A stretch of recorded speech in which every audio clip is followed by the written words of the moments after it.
Welcome to Fall Walk. I believe this is going to be Fall Walk 26. And if it's not 26, it's going to be Fall Walk 27. Let's go ahead and get our clock started here. We are going to do a walk. Okay, so for today's walk, let's see how much we actually have to do. So we know that to reach our goal of 100 miles in the month of December, we have to average at least 3.2 miles every single day. In reality, to be really safe, you should round up, so 3.23 miles. So the walk I did earlier today during lunch was 1.3. So if I do 2 miles of walking, that's going to be more than enough. And let me explain to you why I'm doing 2 miles now. So on weekdays, during my lunch breaks, I average about, 1.3 miles, right? So when I come home, I don't have to walk as long to be able to fulfill my goal. Now, this is different in contrast to the weekends where I'm not working. So, I could split it up by 2 different workouts. I could do one in the morning and I could do one in the evening. But since it's the weekend and I want to have more time for myself, I'd rather just get it done. So I do the whole walk in one go. Typically, from what I've seen, as long as I'm maintaining a pretty good pace, I can do it in about an hour, which is good. I think a 1 hour walk is nice, and anything more than that, maybe in the future. Can you imagine we get to a point where we're starting to do 200 miles for this month? That'd be 2 hour walks every single day. That's a lot. I'm sure there's people out there that do it, maybe because walking is part of their job, or because they just love walking that much, but that would be very difficult for me, at least at this stage. Not even so much a physical thing, just time-wise, I'd probably have to wake up earlier, do a walk in the morning, and then do a walk in the evening, even with work. So I think that'll be too much for me. I think the hour walk is just right for me to be able to reach my goal. Yesterday was the first time I ever did a walk outside of the neighborhood. As you can see, we're back in the neighborhood because those walks are reserved for Sundays. And it was a lot of fun. I went to the Fern Forest Nature Center, which is pretty close to where I reside. And I had a ton of fun. It was my first time there. I have passed that park multiple times and I've never even been inside. I think I did drive by it once, like I drove into it, but never exited my car. So it was a lot of fun to be able to see what the park looks like. I think it's pretty neat. They have a lot of facilities in there. It looks like a little park from the outside, but inside it's quite large.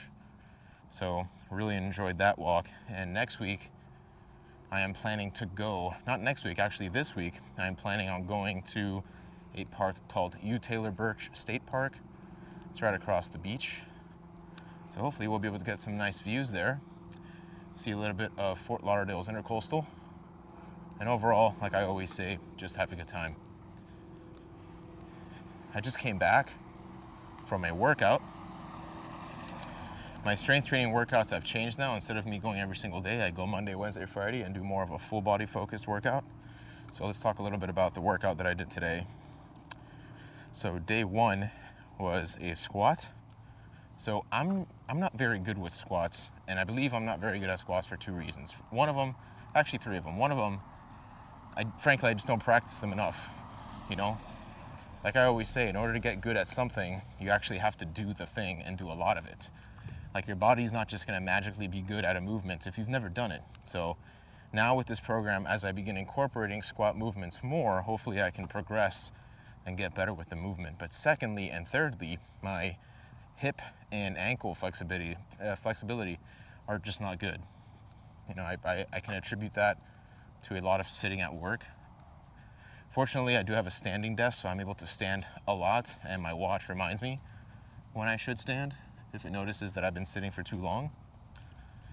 But what I did was I tried to do a back barbell squat, and it was okay. I do it with heel elevation, which makes it a little bit easier for us folks that are flexibility impaired, I guess, flexibly challenged, something like that, flexibly. I don't even know if that's a word, but flexibility challenged. Did a couple of back barbell squats, and then actually the last 2 sets, I moved to front squats. Front squats work a lot better for me because they balance the load making it easier for me to balance, even with heel elevation. So I'll probably start doing more of that from now on. I mean, I could get good at the barbell back squat probably if I really wanted to, but since I'm already somewhat decent or better at doing front squats, I can probably maximize my gains if I do a movement that actually feels comfortable and a movement that I'm willing to do week in and week out. So that's probably how I'll progress with that. So for these 5 sets, I really just did the bar, the Olympic barbell, so 45 pounds, nothing more. And I also did a couple of goblet squats as warm-ups, just using my body weight and 10 pounds. Nothing too crazy, because like I said, me and squats are not good. I opt in normally for lunges, leg press, leg extension, leg curls, hip abduction and adduction. Those tend to be a lot better for me, my body type. So do whatever feels right for you. Although I do realize that not incorporating squats, I am leaving a lot of gains at the door. That's just how it is. But I suppose I'll keep you updated in the coming weeks and months, and we'll see how my squat evolution goes. Okay, the next thing, dumbbell bench. I did 4 sets of 10. I started off with 35-pound dumbbells. The first set, second set, 40-pound. Third set, 45-pound.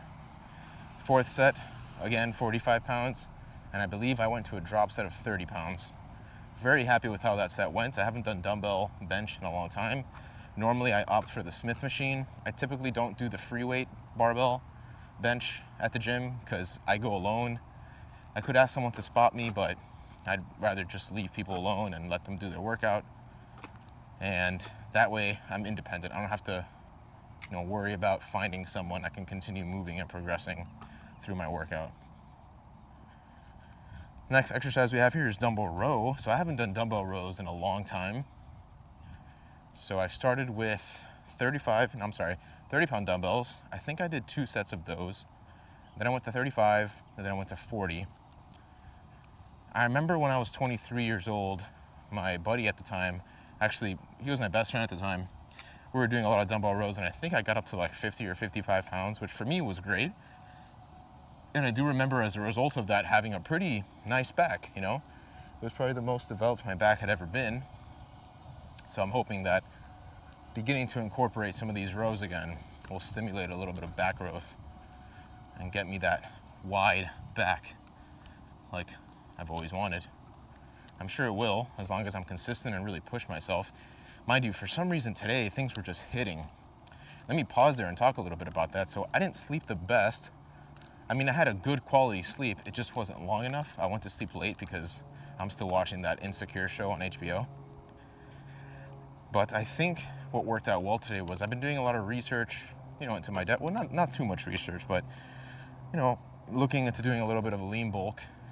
And I was trying to think of how I can reformulate my meals to achieve that. So this morning I had 3 scrambled eggs with a slice of turkey bacon and then a handful of some fruits, blackberries.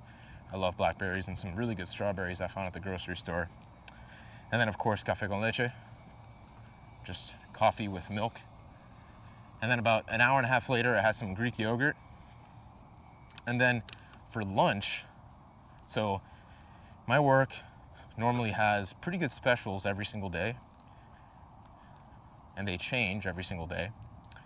Today was a special that's very hard to resist, but in my journey to lose body fats, especially the stubborn belly fat, I decided to skip out on today's special, which unfortunately was mac and cheese and ribs and cornbread and corn. I mean, a heck of a meal. If I was really on a bulk, if I really wanted to bulk up and gain calories and just be as strong as I could, that would be a heck of a meal to have.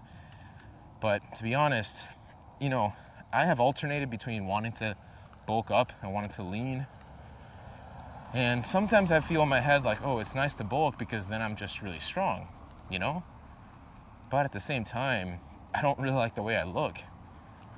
So, I don't know. Each has their pros and cons. I feel like the stronger you are, the more perhaps, I don't want to say functional, but you're just strong. You're able to lift heavy things. You can be a force of nature, right? For all of you Always Sunny fans out there, cultivating mass, like a tower, a rock that no one can tip over. However, being lean is also nice because, frankly, it's just more aesthetic.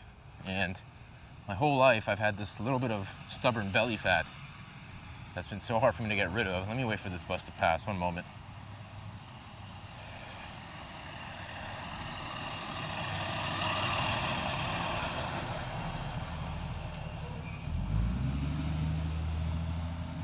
And so I do believe by making these better food choices, I can continue lowering my body fat. So today, instead of having the delicious mac and cheese with ribs, I instead had my works meal that they call Simply Fit.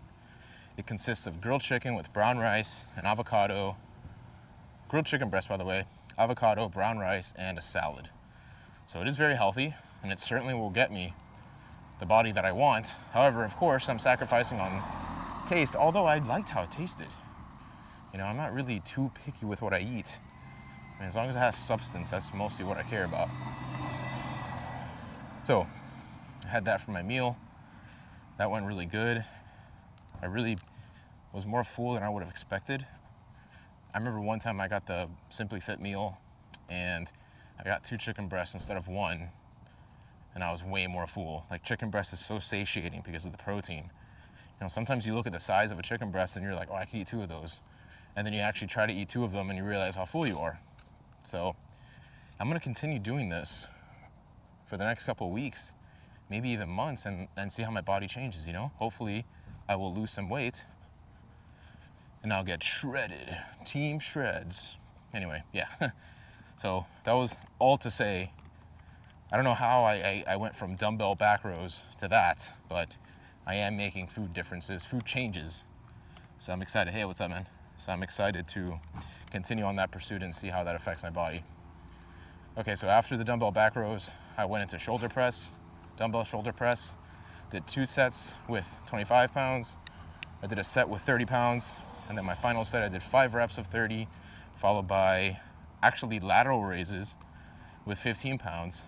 And then standing dumbbell press using the same 15 pounds. So it kind of went all over the place there, but it was cool. After that, I went into doing lunges. Was supposed to do 4 sets. I did 2.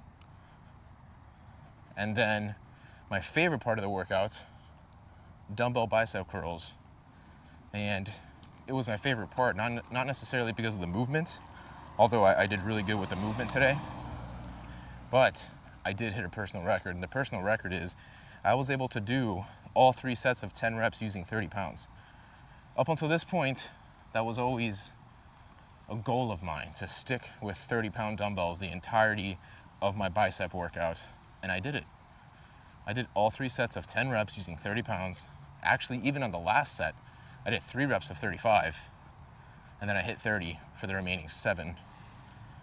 Or maybe I did 30. I think on the last, I hit 30 for like 3 more or 2 more, and then I just finished off with 20s. But man, that to me is a massive achievement. That to me signals, and you know what? I think it just so happens that I got to that strength as soon as I started this mode of training where I'm doing 3 workouts a week with higher intensity and more recovery. So to everyone out there that thinks that rest is dumb, it's not.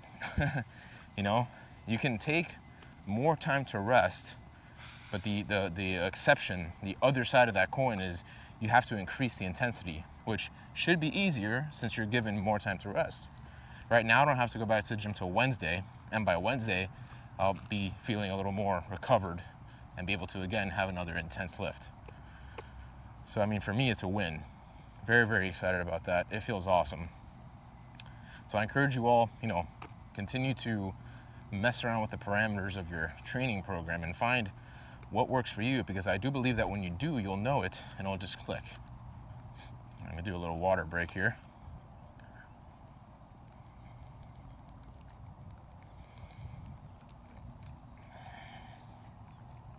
After that, I did some tricep push downs, pretty standard, nothing too crazy. And then, since I had only done 2 sets of lunges, I went to the leg press machine and did, I think, 2 or 3 sets. I'm not entirely sure, but I came home and now we're doing the walk. I'm glad I came home when I did because, I don't want it to get too dark while I go on this walk. But I think we made it just in time, and we have a lot of time to spare. Okay, so let me try the thing that I wanted to try. Let me see if it's even feasible. I wanted to try and read the first chapter of Atomic Habits. Again, I don't know how feasible this will be. It might be dumb. It just might be too hard to read while walking. It might be too much to read while walking. But we're going to go ahead and read it and see if that can spark up some discussion, and perhaps some of you like it. And honestly, that's really it. So let me zoom in a little bit here. It'd be nice if I can get it just right on the screen. It's all over the place here. Okay, chapter 1, The Surprising Power of Atomic Habits. The fate of British cycling changed one day in 2003. The organization, which was the governing body for professional cycling in Great Britain, had recently hired Dave Brailsford as its new performance director. At the time, professional cyclists in Great Britain had endured nearly 100 years of mediocrity. Since 1908, British riders had won just a single gold medal at the Olympic Games, and they had fared even worse in cycling's biggest race, the Tour de France. In 110 years, no British cyclist had ever won the event. In fact, the performance of British riders had been so underwhelming that one of the top bike manufacturers in Europe refused to sell bikes to the team because they were afraid that it would hurt sales if other professionals saw the Brits using their gear. Brailsford had been hired to put British cycling on a new trajectory. What had made him different from previous coaches was his relentless commitment to a strategy that he referred to as the aggregation of marginal gains, which was the philosophy of searching for a tiny margin of improvement in everything you do, Brailsford said. The whole principle came from the idea that if you broke down everything you could think of that goes into riding a bike and then improve it by 1%, you will get a significant increase when you put them all together. Brailsford and his coaches began by making small adjustments you might expect from a professional cycling team. They redesigned the bike seats to make them more comfortable and rubbed alcohol on the tires for a better grip. They asked riders to wear electrically heated overshorts to maintain ideal muscle temperature while riding, and used biofeedback sensors to monitor how each athlete responded to a particular workout. The team tested various fabrics in a wind tunnel and had their outdoor riders switch to indoor racing suits, which proved to be lighter and more aerodynamic. But they didn't stop there. Brailsford and his team continued to find 1% improvements in overlooked and unexpected areas. They tested different types of massage gels to see which one led to the fastest muscle recovery. They hired a surgeon to teach each rider the best way to wash their hands to reduce the chances of catching a cold. They determined the type of pillow and mattress that led to the best night's sleep for each rider.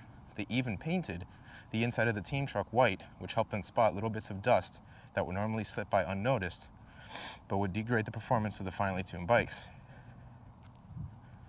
As these and hundreds of other small improvements accumulated, the results came faster than anyone could have imagined. Just 5 years after Brailsford took over, the British cycling team dominated the road and track cycling events at the 2008 Olympic Games in Beijing, where they won an astounding 60% of the gold medals available. 4 years later, when the Olympic Games came to London, the Brits raised the bar as they set 9 Olympic records and 7 world records. That same year, Bradley Wiggins became the first British cyclist to win the Tour de France.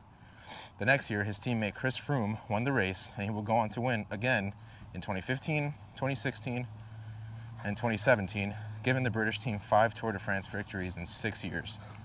During the 10-year span from 2007 to 2017, British cyclists won 178 World Championships and 66 Olympic or Paralympic gold medals, and captured 5 Tour de France victories in what is widely regarded as the most successful run in cycling history. Give me 1 second, I'm getting a text here.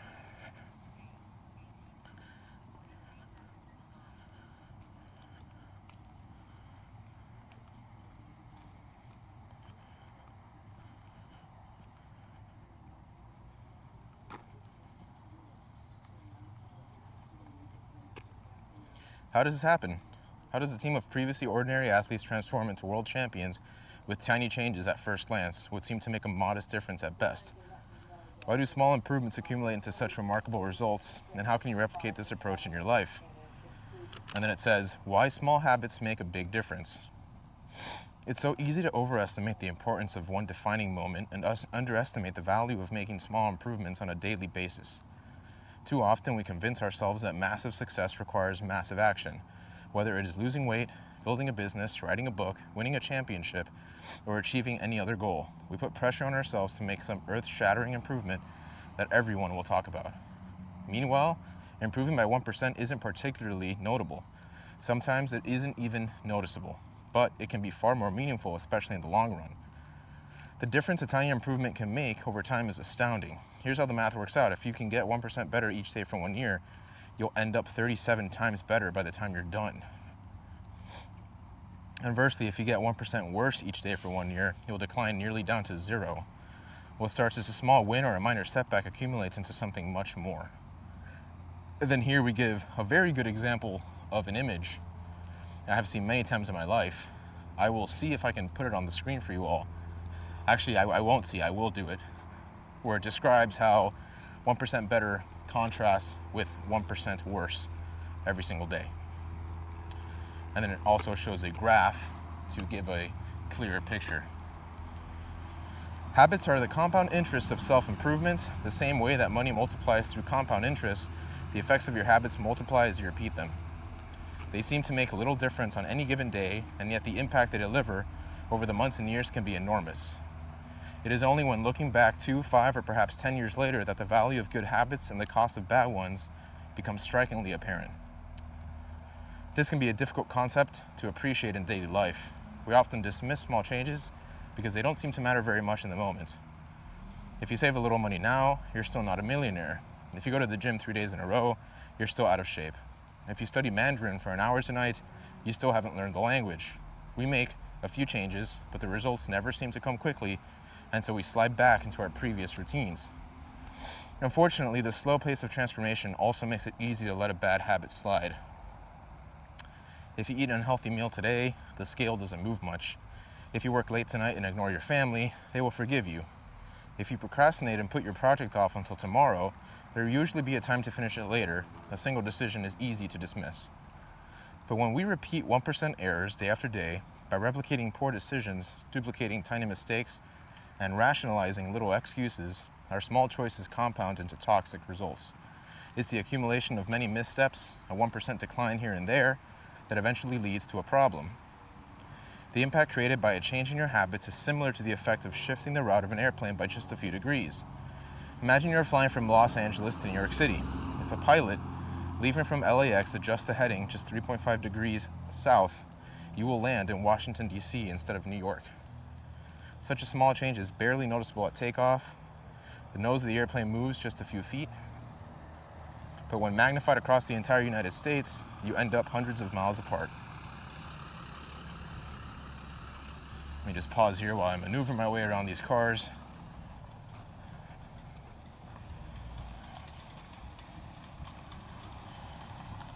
Similarly, a slight change in your daily habits can guide your life to a very different destination. Making a choice that is 1% better or 1% worse seems insignificant in the moment, but over the span of moments that make up a lifetime, these choices determine the difference between you, who you are, and who you could be. Success is the product of daily habits, not once-in-a-lifetime transformations. Give me one moment to respond to a text, and we will be right back.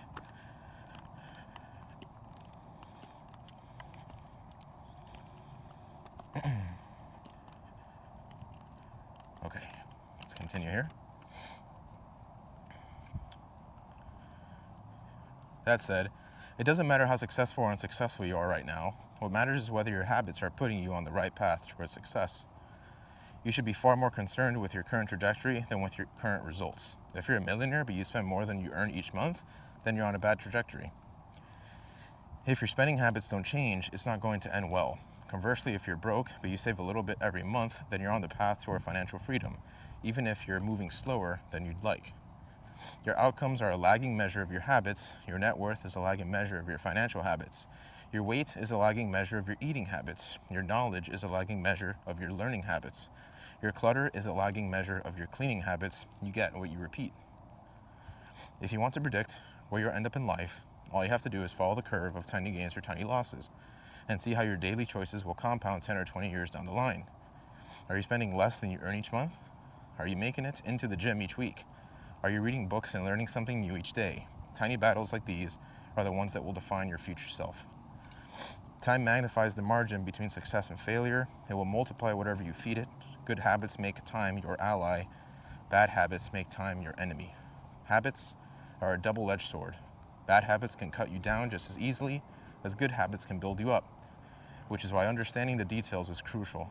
You need to know how habits work and how to design them to your liking so you can avoid the dangerous half of the blade. And then it gives us some examples of how positive compounding and negative compounding affect different areas of life in regards to productivity and knowledge and relationships for positivity, and negative compounding with stress, negative thoughts, and outrage. So I will also put those up on the screen so you can see them. What progress is really like. Imagine that you have an ice cube sitting at the table in front of you. The room is cold and you can see your breath. It is currently 25 degrees. Ever so slowly, the room begins to heat up. 26 degrees, 27, 28. The ice cube is still sitting on the table in front of you. 29 degrees, 30, 31. Still nothing has happened. Then 32 degrees. The ice begins to melt. A 1 degree shift, seemingly no different from the temperature increase before it, has unlocked a huge change. Breakthrough moments are often the result of many previous actions, which build up to the potential required to unleash a major change. This pattern shows up everywhere. Cancer spends 80% of the life undetectable, then takes over the body in months. Bamboo can barely be seen for the first 5 years as it builds extensive root systems underground before exploding 90 feet into the air within 6 weeks. Similarly, habits often appear to make no difference until you cross a critical threshold and unlock a new level of performance. In the early and middle stages of any quest, there's often a valley of disappointment. You expect to make progress in a linear fashion, and it's frustrating how ineffective changes can seem during the first days, weeks, and even months. It doesn't feel like you're going anywhere. It's a hallmark of any compounding process. The most powerful outcomes are delayed. This is one of the core reasons why it's so hard to build habits that last. People make a few small changes, fail to see a tangible result, and decide to stop. You think, I've been running every day for a month, so why can't I see any change in my body? Once this kind of thinking takes over, it's easy to let good habits fall by the wayside. But in order to make a difference, a meaningful difference, habits need to persist long enough to break through this plateau, what I call the plateau of latent potential. If you find yourself struggling to build a good habit or break a bad one, it's not because you've lost your ability to improve. It is often because you have not yet crossed the plateau of latent potential. Complaining about not achieving success despite working hard is like complaining about an ice cube not melting when you heated it from being 25 to 31 degrees. Your work was not wasted, it is just being stored. All the action happens at 32 degrees. When you finally break through the plateau of latent potential, people will call it an overnight success. The outside world only sees the most dramatic event rather than all that preceded it. But you know what? It's the work you did long ago when it seemed that you weren't making any progress that makes the jump today possible. It is the human equivalent of geological pressure. Two tectonic plates can grind against one another for millions of years, the tension slowly building all the while. And then one day, they rub each other once again in the same fashion they have for ages, but this time the tension is too great. An earthquake erupts. Change can take years before it happens all at once. Mastery requires patience. The San Antonio Spurs, one of the most successful teams in NBA history, have a quote from social reformer Jacob Riis hanging in their locker room. When nothing seems to help, I go and look at a stonecutter hammering away at his rock, perhaps 100 times, without as much as a crack showing in it. Yet at the 101st blow, it will split in two. And I know it was not that last blow that did it, but all that had gone before. And then another chart relating to the plateau of latent potential, which I will also put on the screen for y'all to watch. All big things come from small beginnings. The seed of every habit is a tiny, tiny decision, a single tiny decision. But as that decision is repeated, the habit sprouts and grows stronger. Roots entrench themselves and branches grow. The task of breaking a bad habit is like uprooting a powerful oak within us. And the task of building a good habit is like cultivating a delicate flower one day at a time. But what determines whether we stick with a habit long enough to survive the plateau of latent potential and break through to the other side? What is it that causes some people to slide into unwanted habits and enables others to enjoy the compounding effects of good ones? Forget about goals and focus on systems instead. Prevailing wisdom claims that the best way to achieve what we want in life, getting into better shape, building a successful business, relaxing more and worrying less, spending more time with friends and family, is to set specific, actionable goals. For many years, this was how I approached my habits too. Each one was a goal to be reached. I set goals for the grades I wanted to get in school, for the weights I wanted to lift in the gym, for the profits I wanted to earn in business. I succeeded at a few, but I failed at a lot of them. Eventually, I began to realize that my results had very little to do with the goals I set and nearly everything to do with the systems I followed.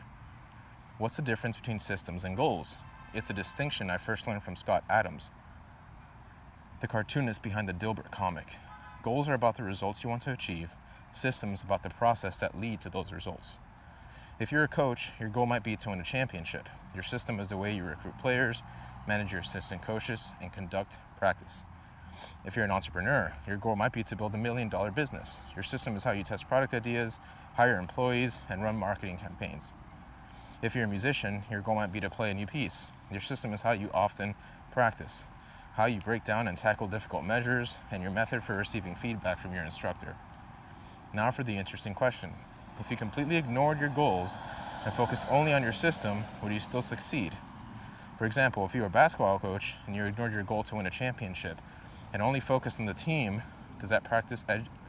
and focus only on what your team does at practice each day, would you still get results?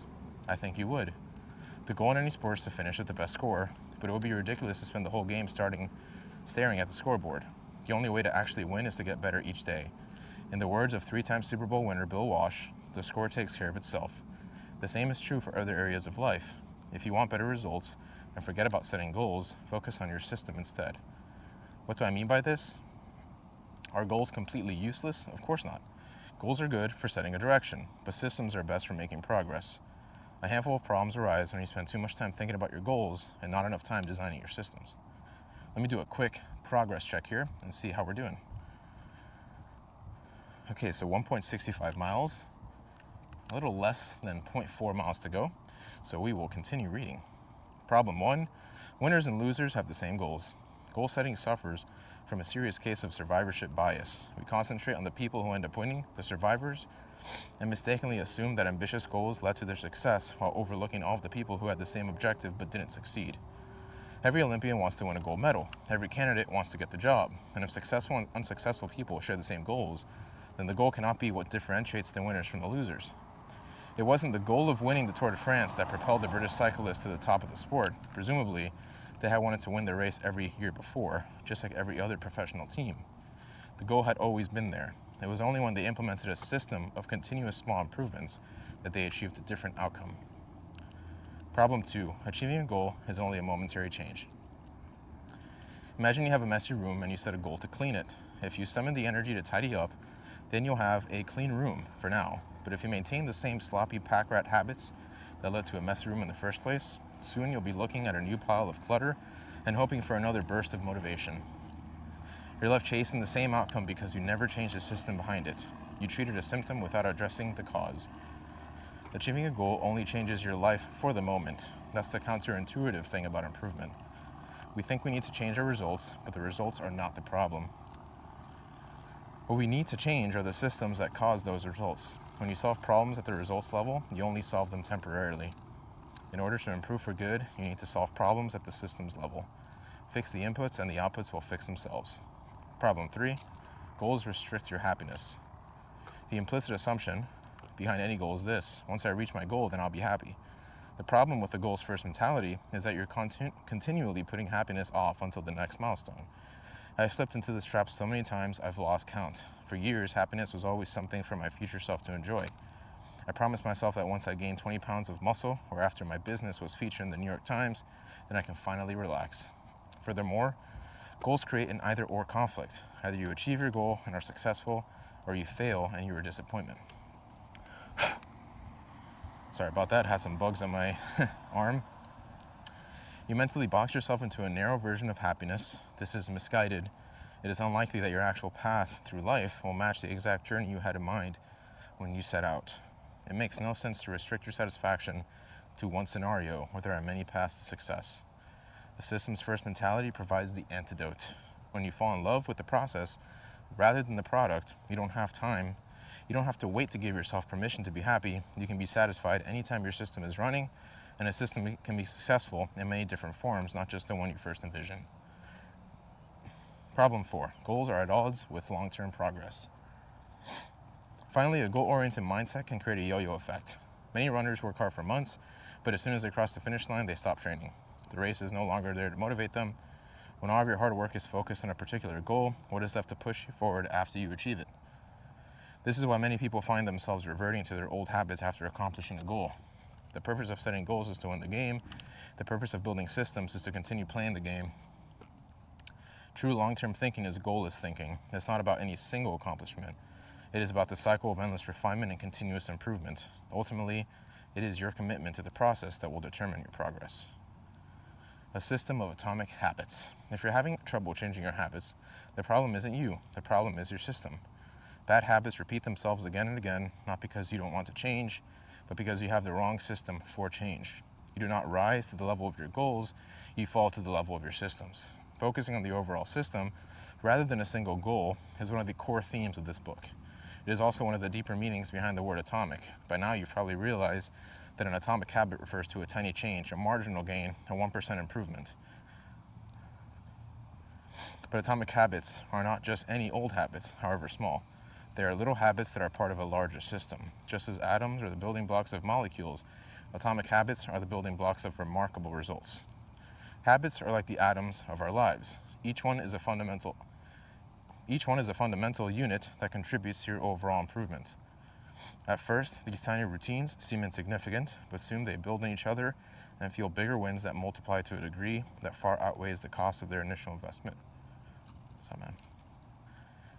They are both small and mighty. This is the meaning of the phrase atomic habits, a regular practice or routine that is not only small and easy to do, but also the source of incredible power, a component of the system of compound growth. So, after this, they provide a summary, and really that is chapter 1. So what do we learn? I think all in all, something that I've actually been preaching since the beginning of this whole channel is, the 1% better improvement every single day. The fact that we're doing this little walk every single day will make massive adjustments and improvements in our mental and physical lives. It's very true what he says. Instead of rising to the occasion, we actually stoop to the level of our systems. Like, we don't have good systems in place to actually make a change. And I think there's an art in trying to dissect anything and breaking it down into its core units. Right? So if you want to get better at something, how can you progress so that you can actually find what that 1% better a day means? We're almost at our 2-mile mark. That was pretty cool to do. Was it easy? It wasn't that it was necessarily hard, but it might be one of those things I do from time to time and not every single day. It's actually harder to walk when you're just facing down looking at your phone instead of focusing more on the surrounding nature, which I think is one of the best parts of a walk. So hopefully, though, you all learned something, and we'll see how far we take this. Again, I'm just trying a lot of different things out. I think it's important that we do. Always pushing ourselves, getting out of our comfort zone, trying new things, seeing what we like and what we don't like. And at least today, I think, if anything, we can take back a very important philosophy, I suppose, of building these atomic habits. I just want you to understand that 1% better a day can lead to massive effects over time. So whatever it is you want to do, focus on how you can continue making improvements every single day, and don't let anyone tell you otherwise, that it's not a viable solution.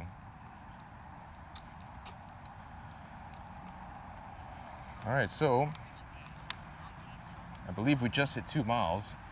So with that being said, looks like we have accomplished our goal for today. That'll put us at 3.3 miles, just over our 3.23 miles that we need to do for today.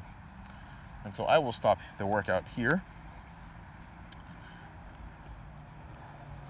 And let us see our stats. So we walked 2.02 miles for 38 minutes and 58 seconds with an average pace of 19 minutes and 18 seconds per mile. And we burned 232 calories with an average heart rate of 101 beats per minute. So with all that being said, thank you all so much for joining me today. I really hope you do appreciate this walk, and if you liked this walk, Make sure to subscribe and like the video and hit that notification bell icon so you can be notified whenever I go on a new walk or post any new video. And with all that, take care everyone, and happy holidays.